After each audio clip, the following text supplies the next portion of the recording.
Assalamualaikum warahmatullahi wabarakatuh. Alhamdulillahirabbil alamin. Wassalatu wassalamu ala asrofil anbiya'i wal mursalin sayyidina wa maulana Muhammadin wa ala alihi washabihi ajmain, amma ba'd.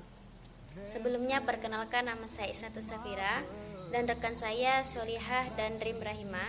Di sini kami bertiga membuat video mengenai pembentukan manusia dalam kandungan perspektif hadis sain untuk memenuhi salah satu tugas mata kuliah hadis sain yang diampu oleh dosen kami, yaitu Ibu Muniroh STHI M.Hum. Langsung saja kita masuk kepada pembahasannya mengenai hadis dan terjemahannya. Hadasana Musaddad qala hadasana Hamad an Ubaidillah bin Abi Bakrin an Anas bin Malik an Nabi sallallahu alaihi wasallam qala innallaha azza wa jalla wa qala birrahimi mulakkon yaqulu ya rabbi nutfatan ya rabbi alaqatan ya rabbi mudghatan fa iza arada ay yaqdiya khalaqahu qala adzakarun am ansa saqiyan am sa'idun famar rizqu wal ajalu fayaktabu fi batni ummihi, yang artinya telah menceritakan kepada kami, Musaddad berkata, telah menceritakan kepada kami Hamad dari Ubaidillah bin Abi Bakr dari Anas bin Malik dari Nabi sallallahu alaihi wasallam, beliau bersabda, sesungguhnya Allah Ta'ala menugaskan satu malaikat dalam rahim seseorang. Malaikat itu berkata, ya Rob, sekarang baru sperma, ya Rob, segumpal darah, ya Rob, segumpal daging. Maka apabila Allah berkehendak menetapkan ciptaannya, malaikat itu bertanya, apakah laki-laki atau wanita, celaka atau bahagia, bagaimana dengan rezekinya dan ajalnya? Maka ditetapkanlah ketentuan takdirnya selagi berada dalam perut ibunya. Ini hadis Bukhari nomor 307. Kemudian ada hadis Bukhari juga menjelaskan mengenai pembentukan manusia. Hadisnya yang berbunyi, hadasana Adam, hadasana Su'bah, hadasana A'mash, sami'tu Zaid bin Wahbin, sami'tu Abdullah bin Mas'ud radhiyallahu anhu, hadasana Rasulullah sallallahu alaihi wasallam bahwa shadiqul masduq wa anna khalaqa ahadikum yujma'u fi batni ummihi arba'ina yawman aw arba'ina lailatan summa yakunu 'alaqatan mislahu summa yakunu mudghatan mislahu summa yub'atsu ilaihil malaku fayuzanu bi arba'i kalimatin fayaktubu rizqahu wa ajalahu wa amalahu wa syaqiyan am sa'idun summa yanfahu fihi ruh fa inna ahadakum liya'malu bi amalin ahli jannah hatta la yakunu bainaha wa bainahu illa zira'un fayasbiqu alaihi alkitabu fayamalu bi amalin ahli nar fayadkhulun nar wa inna ahadakum liya'malu bi amali ahli nar hatta ma yakunu bainaha wa bainahu illa zira'un fayasbiqu alaihi alkitabu fayamalu amali ahli jannah fayadkhuluha. Nah, artinya bisa dibaca di makalah ya, terlalu panjang jika dibacakan. Itu hadis Bukhari nomor 6900. Ada juga hadis Muslim dengan nomor 4785, bisa dicari. Di sini saya mencarinya melalui aplikasi Lidwa Pustaka. Kemudian mengenai takhris hadisnya. Nah, di dalam hadis riwayat Imam Bukhari dan Imam Muslim dalam kitabnya, yaitu Sahih Bukhari dan Sahih Muslim, nomor 307 dan 4785 itu sanadnya hampir sama, cuman di akhirnya ada penerimanya yang berbeda. Kemudian ada salah satu hadis Bukhari yang nomornya 6900 ya, 6900 itu berbeda sendiri dari segi sanad dan dari segi matan juga berbeda, tidak sama seperti hadis Bukhari 307 dan hadis Muslim 4785. Namun isinya tetap sama, itu menceritakan mengenai pembentukan manusia di dalam kandungan. Selanjutnya akan saya serahkan kepada rekan saya, itu Solihah, menjelaskan mengenai biografi para perawi dan status hadis. Bismillahirrahmanirrahim. Baik, terima kasih atas kesempatan yang telah diberikan. Di sini saya akan melanjutkan tentang biografi perawi. Adapun biografi pertama ialah Adam bin Abu Iyas. Nama lengkap beliau Adam bin Abu Iyas.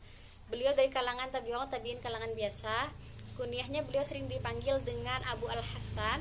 Negeri semasa hidup beliau ada di Baghdad. Beliau wafat pada tahun 220 Hijriah. Dan yang kedua ada Musaddad bin Musrihat. Nama lengkap beliau Musaddad bin Musrihat bin Musribal bin Mustaurid. Nah, beliau dari kalangan tabi'in, kalangan biasa. Kunyahnya beliau sering disebut dengan Abu Al-Hasan.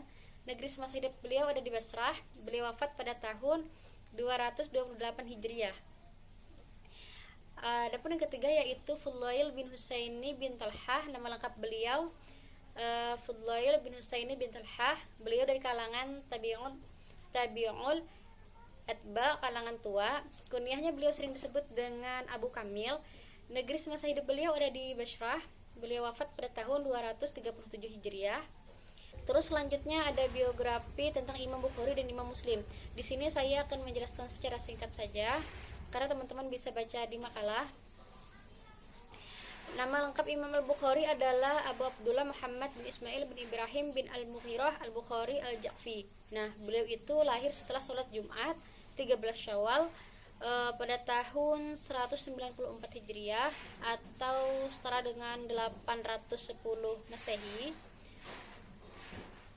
Al-Bukhari mulai menulis kitab-kitabnya sejak umur 18 tahun hingga masa rihlah ilmunya, sedangkan mengenal sebab penulisan Al-Jami' Al-Sahih itu karena anjuran oleh gurunya. Nah, menjelang wafatnya Imam Bukhari mendapat cobaan dan fitnah sehingga diusir dari Naisabur dan Bukhara.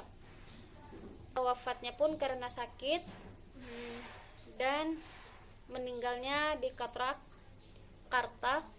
pada hari Jumat malam Idul Fitri tahun 250 Hijriah atau 870 Masehi.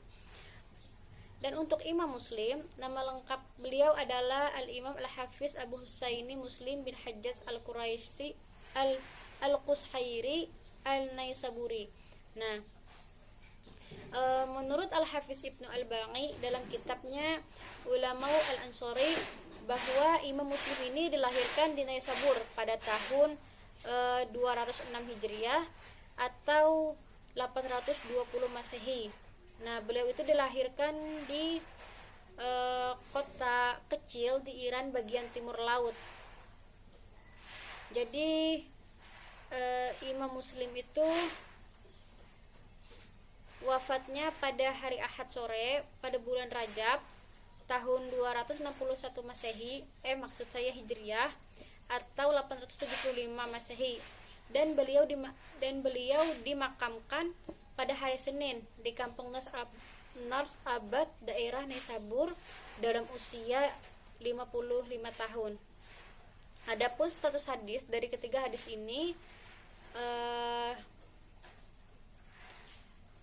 dikatakan sahih karena sanadnya tersambung dan tidak terputus. Bahkan jika kita lihat dari wafatnya para perawi tersebut tidak jauh berbeda. Ya, mungkin hanya itu pemaparan dari saya, dan selanjutnya akan dipaparkan oleh saudari Rim Rahimah.